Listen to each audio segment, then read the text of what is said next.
I don't think it's fair to say who's favorite and who's not. I think they're two very different leagues, very different styles.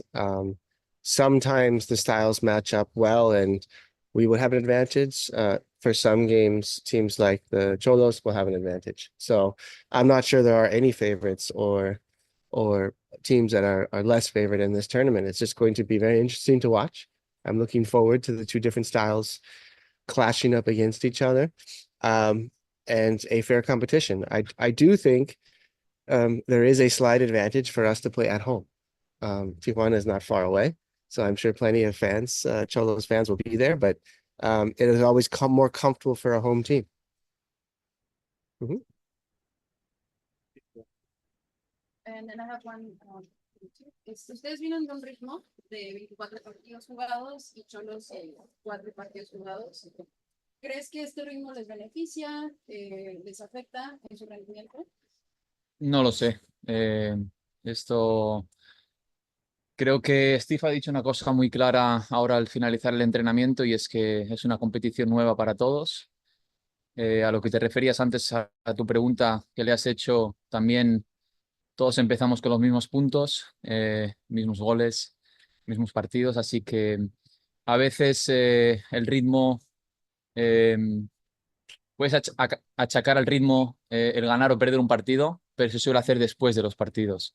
Entonces, antes de un partido, lo que intentamos es prepararlo de la mejor manera posible, sabiendo el rival que viene, por ejemplo, mañana a nuestro estadio y no sé si nos va a beneficiar o perjudicar el llevar más ritmo de competición a estas alturas, porque al ser competición nueva, también me imagino que habrán oportunidades para jugadores que no vienen jugando últimamente, así que es totalmente distinto a lo que venimos haciendo hasta ahora y hay que demostrar que somos un gran equipo a partir de mañana. Do we have another question? Go ahead. El hecho de jugar contra equipos de la Liga MX, ¿qué les puede dejar de experiencia o de aprendizaje? Y bueno, por parte de ustedes. No, es una ilusión el poder enfrentarnos en un torneo internacional, en este caso contra equipos de la Liga MX.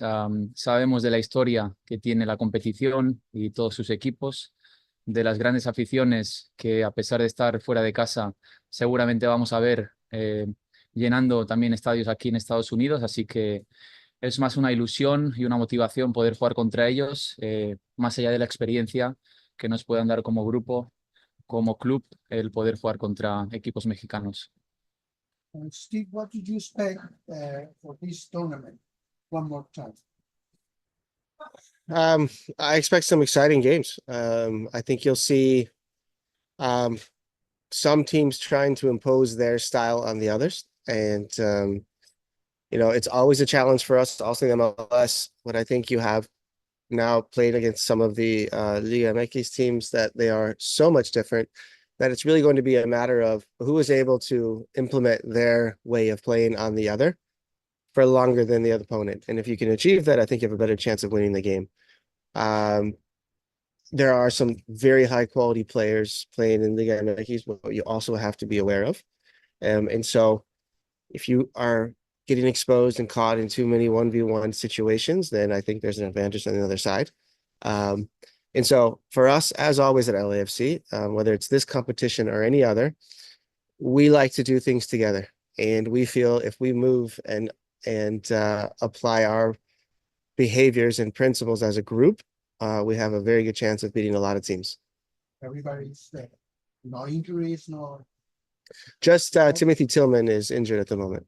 And Lorenzo as well. Other than that, everybody's healthy. We'll now be moving into the ones that are joining us virtually. John Grass, this is your time to ask your question. Please go ahead. Thank you. I have a couple questions, if that's all right. For Steve, last year you moved right into the knockouts. This year you have to go through the group stage. What's the difference in psychology or approach, if there is one? No, I don't. Every year, every competition, every game is different. And so, what happened in the past? experiences in the past can give you composure, it can give you confidence, but it's definitely not a roadmap for what's coming our way tomorrow. So it's a new competition. The players will have to feel that out in the first 15 minutes. What does it look? What does it feel like? What is the tempo like? Are we having success? Are we not having success? And if we are, let's continue down that pathway. If we are not, what can we change? These are all in-game time decisions that the players need to make, and that we know they will. You know, the way we try to train the guys is to have the tool set and able to make those decisions and applications. So, you know, what happened last year and in the past, I think doesn't help everybody in the first 20 minutes. And I'm looking forward to it. And I think, you know, I think we understand the quality on the side of the fields, but we also think we're a pretty good team. So it's a competition we take seriously. We want to continue in the next round, first and foremost.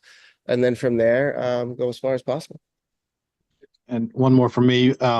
When Denis scores, he usually does that front flip. And my understanding is that's, you know, something that he learned and picked up in breakdancing. And it's just something that he enjoys doing. I'm wondering for both of you, have you ever seen him breakdance? And the front flip, how difficult is something like that? You ever tried anything like that? I'll pass this one on to Ilya.